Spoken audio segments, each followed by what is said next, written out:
Assalamualaikum warahmatullahi wabarakatuh. Hai Sobat Satya, pada podcast kali ini Kemenak BEM UMM akan sharing-sharing nih mengenai lingkup kehidupan. Yang tentunya tema yang akan kita bahas adalah tentang agama nih Sobat Satya. Saya, Hilmi Priyatama, akan membawakan podcast pada kali ini dengan tema agama merupakan kunci kesehatan mental dan juga keseimbangan mental. Pada podcast kali ini, kita bersama narasumber yang sangat luar biasa nih teman-teman. Beliau ahli di bidangnya dan juga memiliki banyak pengalaman. Beliau adalah Pak Amir Rifai, yang dimana beliau adalah dosen AIK UMM. Dan beliau memiliki latar belakang yang sangat bagus, memiliki pengalaman yang banyak di organisasi dan juga memiliki pengalaman mengajar di Fakultas Agama Islam. Baik, kita sapa teman-teman narasumber kita, yaitu Pak Amir. Assalamualaikum warahmatullahi wabarakatuh, Pak Amir. Waalaikumsalam warahmatullahi wabarakatuh. Bagaimana kabarnya Pak Amir? Alhamdulillah sehat. Alhamdulillah sehat. Ya, Mas Hilmi ya. Iya Pak. Oke. Baik Pak, pada podcast kali ini kita mengangkat tema tentang kesehatan mental, yaitu agama yang merupakan dimana dia sebagai kunci dari kesehatan mental dan juga keseimbangan mental. Nah, jadi ada nih Pak, artikel yang membahas tentang remaja di Indonesia, itu 1 dari 3 remaja memiliki kesehatan mental yang kurang bagus atau rusaknya kesehatan mental mereka nih Pak. Jadi mungkin apa nih Pak kesinambungan antara agama yang dimana agama ini merupakan kunci dari kesehatan mental dan bagaimana hubungan antara agama dan juga kesehatan mental. Mungkin bisa dijelaskan. Oke, terima kasih Mas Hilmi ya. Iya Pak. Saya sebelumnya juga sudah membaca tentang penelitian tersebut. Artinya dari seluruh rakyat Indonesia ini ya, ada sekitar 15, sekian persen yang mengalami gangguan atau kurangnya kesehatan atau gangguan mental bisa jadi. Banyak gitu. Banyak. Dan gini Mas Hilmi, saya berangkat dari kalimat Allah itu maha baik dan Allah itu maha sempurna, memberikan kebaikan dengan kesempurnaan kepada siapa saja. Masya Allah. Termasuk kepada kita dan juga kepada yang sekian persen tadi. Ya, sekian persen tadi. Lalu apa sih hubungannya agama dengan kesehatan mental? Tentu erat kaitannya. Kalau kita manusia itu diciptakan fi ahsani takwim, dengan sebaik-baik ciptaan, ya kan? Otomatis harusnya kita menjadi baik dan bisa dikatakan memang kita paling baik di antara makhluk yang lainnya. Betul. Tapi ada tadi kalimat gangguan atau kesehatan mental yang kurang, yang khususnya itu mengenai para remaja di antara kita. Lah, kenapa sih demikian begitu kira-kira ya? Kenapa sih demikian? Satu hal, yakni kurang dekatnya dengan agama. Jadi karena kurang dekatnya dengan agama itulah yang menyebabkan kurang sehat bahasa kita. Kurang interaksi. Ya kalau kita bisa mengatakan itu ibadahnya kurang, bisa jadi mohon maaf ya. Kedekatan dengan Sang Pencipta sangat kurang. Padahal kalau kita menilik dari sebuah ayat Al-Quran dikatakan bahwasanya ala bidzikrillahi tatmainul qulub. Ingatlah hanya dengan mengingat Allah hati menjadi tenang. Kan begitu? Betul. Coba kalau mau mengingat Allah selalu hati menjadi tenang. Nah, lalu salah seorang ulama Imam Al-Ghazali saya sampaikan mengatakan bahwa salah satu hal yang bisa menjadikan ketenangan dalam hati adalah dengan cara berzikir. Nah, berzikir itu kan cara kita untuk berinteraksi kepada Allah, selain dari sholat, selain dari ibadah yang lainnya, termasuk puasa yang insya Allah sebentar lagi kita laksanakan gitu. Jadi banyak yang terganggu atau kurang karena ya tadi masalah ibadah atau kedekatannya dengan Sang Pencipta nggak ada. Padahal kalau kita mau melihat ini Mas Hilmi ya, dan juga teman-teman sekalian, segala sesuatu yang kita miliki ini kan bukan milik kita sejatinya. Betul ya. Segala sesuatu yang bukan milik kita itu bukanlah milik kita. Kalau hadis Rasul menyampaikan yang artinya bahwasanya harta kita itu hanya ada 3. Ini dari sekian hadis yang lain ya. Apa itu? Yakni makanan yang kita makan, pakaian yang kita pakai, uang yang kita sedekahkan. Yang lainnya milik siapa? Milik Allah. Bahkan nafas yang kita hirup hari ini harus kita keluarkan hari ini juga. Ya kan? Nafas yang kita hirup hari ini harus kita keluarkan hari ini juga. Nggak ada manusia di dunia ini yang menghirup nafas ditahan sampai 30 menit, nggak ada. Betul. Atau bahkan 1 jam nggak ada, bisa repot nanti. Nah, jadi kalau kita nggak dekat kepada yang menciptakan kita, yaitu Allah, ya ada gangguan. Ada gangguan.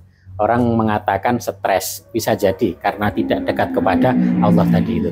Orang mengatakan mohon maaf, gila gitu ya, atau hilang ingatan dan sebagainya. Bahkan penelitian lain mengatakan bahwasanya orang itu akan lebih cerdas kalau dia banyak membaca Al-Quran. Atau di usia senjanya dia tidak pikun.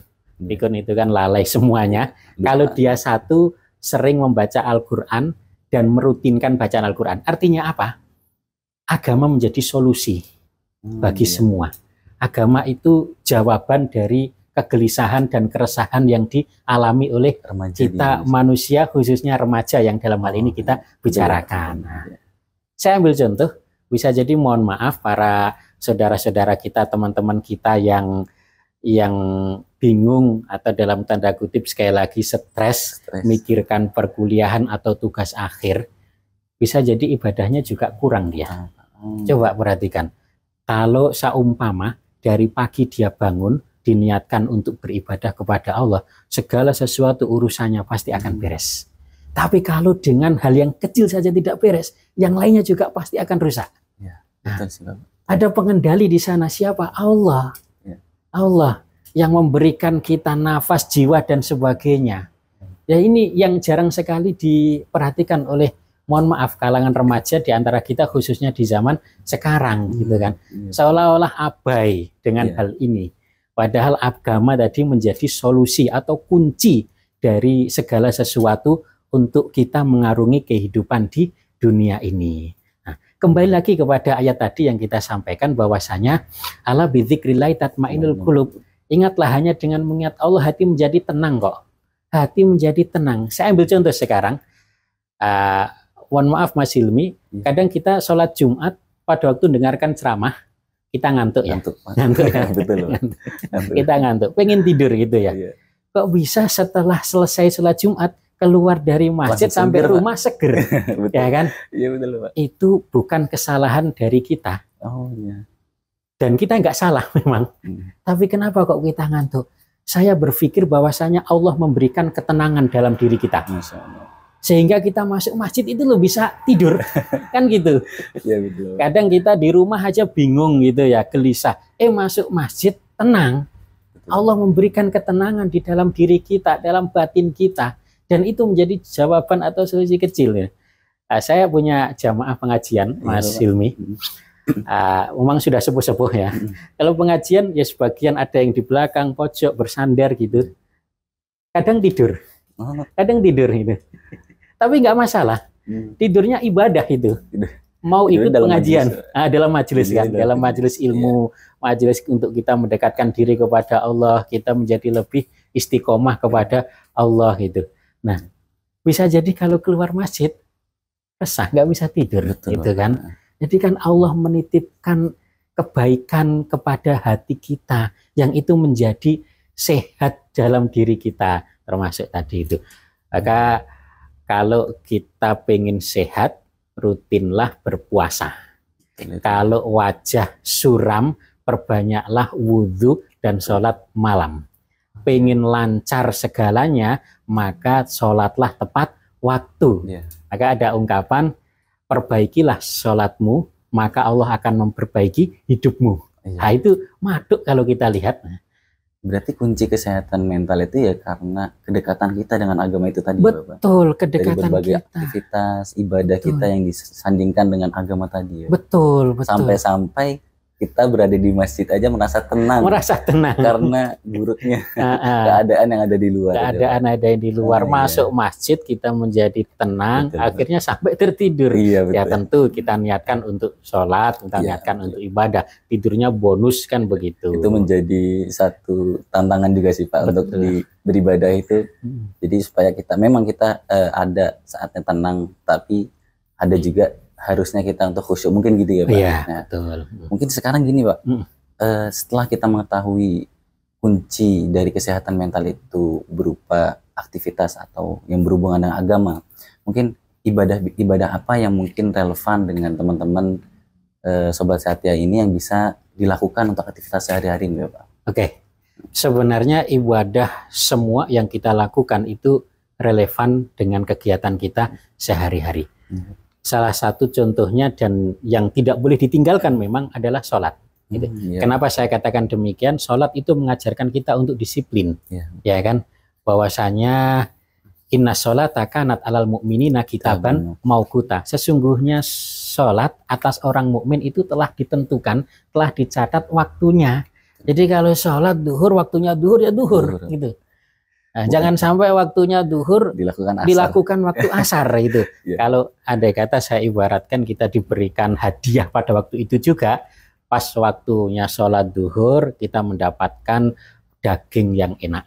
Hmm. Ya, nanti agak terakhir bisa jadi kita mendapatkan bagian belakang. Kalau daging sapi berarti buntut masih lumayan dapat, ya kan? Tapi kalau seumpama dilakukan tidak pada waktunya, mohon maaf bisa menjadi dapat kotorannya. Betul. Kenapa nggak pada waktunya? Ini salah satu contoh disiplin. Oh, iya. Lah remaja kita ini kurangnya disiplin tadi itu, Oh, kurangnya disiplin itu. disiplin. Iya, disiplinnya kita kurang atau lemah dalam hal ini, dan itu akan mengganggu. Hmm. Coba waktunya ngerjakan tugas hari ini harus diselesaikan. Dia mengatakan nanti aja bisa. Mundur-mundur waktu. Itu kurang disiplin. Berarti Iya. ada satu kesehatannya terganggu Betul. dalam hal ini gitu ya. Iya. Entah apa yang terjadi sehingga dia mengulur-ngulur waktu untuk hal tersebut. Nah, maka salah satu contoh ibadah itu ya sholat itu sebagai Iya. patokan disiplin orang mau disiplin atau tidak, rajin atau tidak dari ibadah sholat itu. Oh, Kalau sholatnya aja sudah rusak, yakinlah yang lainnya juga pasti akan rusak itu. berarti Gitu. kuncinya ini di ibadah yang wajib ya Pak? Ibadah yang Ibadah wajib, wajib. Ibadah Karena wajib. sholat ini termasuk ibadah yang wajib, wajib bagi ibadah setiap mahdhah. muslim. Betul. Iya, Nah, gitu ya. Berarti salah satu aktivitas atau ibadah yang bisa memperkuat atau memperbaiki kesehatan mental itu berarti salah satunya sholat ini. Ya? sholat dengan sholat itu Sholat, memperbaiki sholat. kedekatan. Baik Bapak. Nah sekarang kalau melihat dari era sekarang Bapak, era sekarang yang modern dan generasi muda sekarang ini mengalami kesulitan untuk terhubung dengan agama. Mungkin bagaimana tanggapan Bapak? Oke.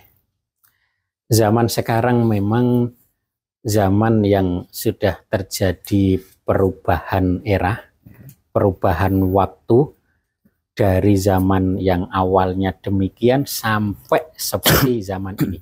Kalau dulu dikatakan sebagai zaman jahiliyah Ya, sebelum Rasul diutus, sekarang orang banyak mengatakan jahiliyah modern. modern. Jahiliyah modern. Nah, kenapa? Mohon maaf, banyak tantangan-tantangan, Mas. Oh, iya, Salah Pak. satunya teknologi ini. Ah. Ini juga menjadi penghambat dari mundurnya generasi kita. Ya, di lain dari sisi positif yang ada loh ya. Pak, benar, Nah, betul. Tapi kalau kita menggunakan hal demikian dengan tidak baik, maka itu akan menjadi sesuatu yang Negatif. negatif, Ya. buruk. Coba sekarang, pemegang terbanyak di Indonesia atau gadget pengguna terbanyak di Indonesia, di dunia, itu salah satunya adalah Indonesia. Mulai TK sudah megang ini. Bahkan sebelum TK, baru lahir kadang sudah dibelikan hadiah berupa ini. Itu kan. Sehingga ada ketergantungan. Nah, ini kendala kita, Mas. Ini kendala kita. Bukan satu-satunya sih sebenarnya, itu tergantung dari kita masing-masing. Bisa nggak kita menggunakan media itu dengan baik ataukah tidak. Kalau tidak, ya repot itu. Nah, kalau kita menggunakan hal demikian dengan pendekatan yang baik, bahwasanya media seperti elektronik ini kita gunakan untuk dakwah, maka menjadi baik pula. Nah, saya pernah Ini contoh dari saya sendiri. Iya. Kalau saya membuka HP, WA, atau Instagram, atau yang lain lah ya, setengah jam kuat saya. Mas Hilmi kuat? Kuat, Pak. Kuat ya? Kuat. Saya pernah membuat semacam challenge atau tantangan pada diri saya sendiri. Iya. Kira-kira saya kuat nggak untuk membaca Al-Quran dengan waktu yang sama. Oh, alhamdulillah Mas, saya buka Al-Quran itu 5 menit kuat. 10 menit kuat. 15 menit hilang ayat Al-Qurannya. Kenapa? Saya mulai tertidur, mulai ngantuk gitu ya. Tapi saya di sana berpikir positif saja. Yang pertama bisa jadi karena memang kelemahan diri saya. Yang kedua, Allah memberikan ketenangan batin dalam diri saya itu. Nah, dengan tadi itu ini. Jadi tantangan di era modern sekarang itu luar biasa. Salah satunya ya ini. Yang kedua, pergaulan tadi itu. Pergaulan. Kalau pergaulannya dengan orang yang, mohon maaf, bukan dengan teman yang mengajak kepada kebaikan, waktunya sholat diajak ke masjid, waktunya puasa-puasa, ya repot nanti. Bisa jadi justru kita yang tergelincir. Maka saya setuju dengan pepatah yang mengatakan, bertemanlah dengan penjual minyak wangi, engkau tidak beli tapi ikut harum.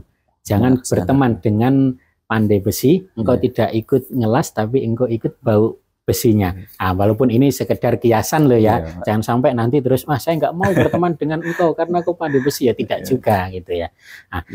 Yang kedua, kita mencontoh kepada Rasul.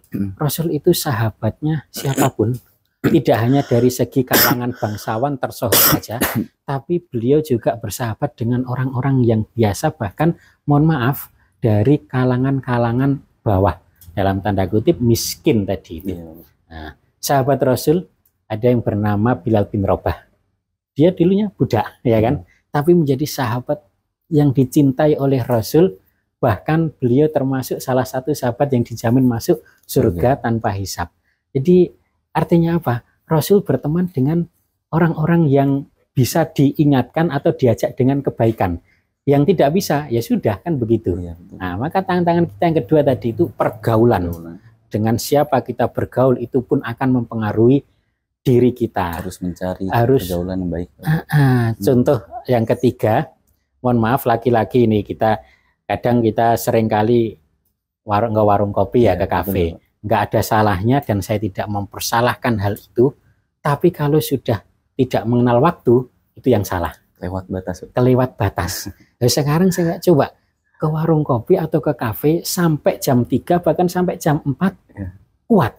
Tapi untuk sholat ke masjid 2 rakaat di waktu subuh nggak mampu. Ya kan? Ini kan berarti terganggu mentalnya, terganggu jiwanya, ada penyakit gitu kan, kira-kira begitu. Ada dulu puisi yang mengatakan perjalanan yang paling jauh adalah perjalanan menuju ke masjid. Iya, perjalanan yang paling berat. Perjalanan yang paling berat adalah perjalanan menuju ke masjid. Banyak orang yang kuat melakukan mendaki gunung sampai tinggi, tapi tidak kuat melangkah ke masjid meskipun jaraknya cuma beberapa meter saja. Banyak remaja mahasiswa yang kuat kuliah sampai ke ujung Eropa, tapi tidak kuat untuk berjalan ke masjid untuk beribadah, padahal jaraknya sangat dekat saja. Begitu kira-kira. Nah, karena ada apa tadi? Ada permasalahan. Nah, kuncinya tadi kembali kepada agama. Coba kalau mau lebih dekat kepada Allah Sang Pencipta, maka insya Allah kok nggak ada yang namanya susah. Nah, karena Allah itu kalau sudah mengatakan kun jadilah fayakun, maka jadi. Apa yang dikehendaki Allah itu pasti jadi. Nggak ada yang namanya kesulitan dalam kehidupan ini. Begitu kira-kira. Ya, menarik sekali nih Pak materi yang kita bahas pada kali ini. Tentang hubungan antara agama yang dimana sebagai kunci dari kesehatan mental dan juga keseimbangan dari mental tersebut, terus juga permasalahan ibadah apa yang harus kita perbaiki ya Pak, karena tadi sudah dibahas tentang ibadah yang harus kita perbaiki, yaitu sesuatu yang ibadahnya bersifat wajib. Wajib yaitu ibadah sholat. Juga sulitnya tantangan di generasi muda ini pada era sekarang atau era modern ini Bapak. Ini sangat menarik sekali Pak. Mungkin ada nih Pak saran atau tips praktis untuk teman-teman Sobat Satya dalam perjalanan mereka di dalam hal spiritualnya nih. Oke. Saya ingin memberikan satu kisah. Contoh yang kisah ini banyak beredar di media televisi, atau di buku-buku kisah itu. Jadi ada seorang tukang cukur, mungkin Mas Hilmi pernah mendengar, seorang tukang cukur dengan yang dicukur itu diskusi tentang agama, tentang Tuhan, dengan mengatakan bahwasanya Tuhan itu tidak ada. Dan tukang cukurnya demikian. Nah, yang dicukur mengatakan Tuhan itu ada. Lalu yang tukang cukur mengatakan lagi, andai kata Tuhan itu ada, tentu nggak ada orang gila di luar. Nggak ada orang-orang yang stres, nggak ada orang yang kesusahan. Kalau Tuhan itu ada, begitu kata yang tukang cukur. Lalu yang dicukur ya karena dia mengalah, khawatir dan sebagainya, akhirnya diam saja. Selesai cukur keluarlah dia. Di seberang jalan tempat cukurnya itu dia melihat seorang yang mohon maaf gembel gitu ya. Rambutnya nggak pernah disisir, acak-acakan dan sebagainya, berantakan, lalu diajaklah ke tempat tukang cukur tadi dengan mengatakan kepada tukang cukur tadi, wahai bapak tukang cukur, sebenarnya tukang cukur itu tidak ada. Loh ada, tidak ada. Ada tukang cukur itu, saya ini contohnya tukang cukur, tidak ada pak. Andai kata tukang cukur itu ada, maka nggak ada yang rambutnya acak-acakan, nggak ada yang berantakan, nggak dirapikan. Buktinya di sini ini, ada yang rambutnya berantakan, acak-acakan, nggak dirapikan dan sangat mohon maaf kurang layak dilihat itu. Lalu tukang cukur mengatakan jawabannya karena dia tidak mau mendekat kepada saya. Coba kalau dia mendekat kepada saya rapikan itu rambutnya sehingga menjadi rapi dan bagus. Lalu yang tadi mengatakan lagi, begitu loh Pak agama dan begitulah Allah atau Tuhan kita. Nah, kalau orang-orang itu mau mendekat kepada Allah, maka nggak ada yang stres, nggak ada yang terkena gangguan jiwa, nggak ada yang terkena gangguan mental. Kenapa? Dekat kepada Allah. Sandarannya bukan kepada siapa-siapa, tapi kepada Allah. Maka ini tips kecil ya atau ringan-ringan. Kalau kita ingin merubah, maka rubahlah yang pertama mulai dari diri kita. Jangan dari orang lain, dari diri kita. Makanya pepatah juga mengatakan banyak orang yang bisa memberi contoh tapi sedikit yang bisa menjadi contoh. Kalau memberi contoh banyak, tapi kalau menjadi contoh itu diri kita yang harusnya menjadi contoh itu sangat sedikit, gitu ya. Jadi rubahlah dari diri kita. Yang kedua, rubahlah mulai dari yang terkecil. Apa itu? Bangun pagi, sholat, bangun pagi ibadah, bangun pagi niatkan kepada Allah, itu kan hal-hal yang kecil yang kita sendiri tahu. Nah, dari diri kita, mulai dari yang terkecil. Yang ketiga, mulai dari sekarang juga. Jangan menunggu esok hari. Kalau kita nggak tahu, mohon maaf, usia kita kapan kan nggak tahu. Nah, tapi kalau kita menunggu, besok masih ada hari, besok ada waktu gitu kan, repot jadinya. Kecuali dari sekarang juga. Nah, itu rubahlah dari diri kita yang terkecil dan dari sekarang juga. Yang ketiga yaitu rubahlah cara ibadah kita. Perbaiki cara ibadah kita. Kalau kita nggak baik ibadah, lagi-lagi perbaikilah sholatmu, maka Allah akan memperbaiki hidupmu. Kalau kita tidak memperbaiki sholat kita, maka yakinlah hidup kita juga tidak akan baik. Apapun itu. Bahkan bisa jadi ya sakit. Bukan sakit karena diri, tubuh, badan, bukan, tapi sakit kepada jiwa tadi itu. Gitu ya Pak. Untuk berarti trip atau tips yang praktis untuk bagaimana teman-teman Sobat Satya ini bisa hadapi atau alami atau jalani dalam perjalanan spiritual mereka itu dengan memperbaiki yang kecilnya Pak. Iya, perbaiki yang kecil dan juga mulai dari diri dan mulai dari sekarang juga. Kalau kita lihat Bapak di dalam Al-Quran juga memang kita tahu ada dalil yang menyebutkan bahwasanya Rasulullah SAW itu sebagai kedua atau sebagai contoh. Atau teladan yang baik ya Bapak. Dan juga kita melihat itu juga mungkin sebagai pengingat kita juga ya. Betul. Ingat kita bahwasannya Nabi Muhammad SAW itu sendiri sebagai contoh yang baik untuk kita contoh, dan juga beliau sebelum diutus itu memperbaiki dirinya, memperbagus karakter beliau sendiri, akhlak dari beliau sendiri gitu ya Pak. Nah jadi mungkin ini juga bisa salah satu contoh yang bisa pelajaran yang bisa kita ambil ya Pak untuk pembahasan kita pada kali ini ya Pak. Betul. Jadi ada juga yang kalimatnya bahwasanya laqad kana lakum fi rasulillahi uswatun hasanah. Sungguh telah ada dalam diri kamu yaitu Rasulullah itu sebagai uswah hasanah, yaitu sebagai contoh yang baik, tauladan yang baik. Lah, kalau kita mau ngambil contoh kan jangan sampai ngambil yang lain. Ya boleh kita ngambil para tokoh, para ulama, para cendekiawan, boleh. Karena beliau juga yang diambil adalah Rasulullah itu sebagai contoh tauladan yang baik. Lah Rasulullah itu pandangan pertama pada siapa? Ya Allah, ibadah kepada siapa? Allah. Bahkan kisahnya kan Rasul kakinya sampai bengkak karena apa? Sholat, ya kan? Sholat karena lama kakinya sampai bengkak. Lah ini kan luar biasa. Orang yang sudah dijamin oleh Allah masuk surga dengan maksum, terhindar dari segala dosa, tapi masih ibadah. Lah apalagi kita, ya kan, dosanya sering kali dan sangat banyak, lalu ibadah kita sedikit. Nah, ya ada pertanyaan, ada yang bertanya, apa sih bedanya kita dengan Rasulullah itu? Kira-kira apa Mas Hilmi? Kalau bedanya mungkin beliau sebagai utusan ya Pak. Gitu ya. Kalau saya ambil jawaban dengan sedikit agak, ya emang jawabannya serius tapi saya jawab sedikit agak jenaka, yaitu bedanya kita dengan Rasul sedikit Mas. Oh sedikit. Sedikit. Kalau Rasul itu kan sedikit-sedikit ibadah.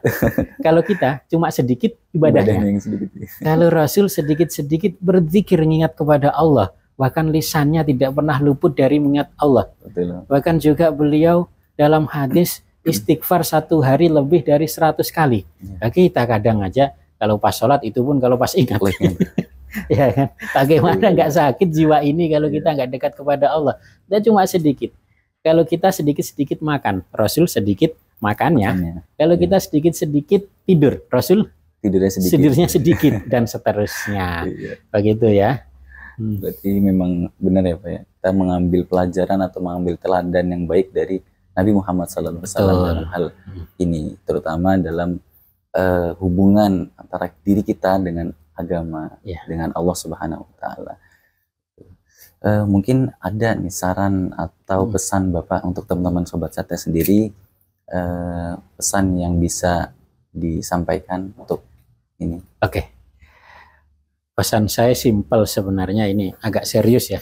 Memang tadi saya agak serius ya. Jadi pengingat diri itu satu, yaitu kematian. Dan bekal kita untuk menuju kematian adalah iman.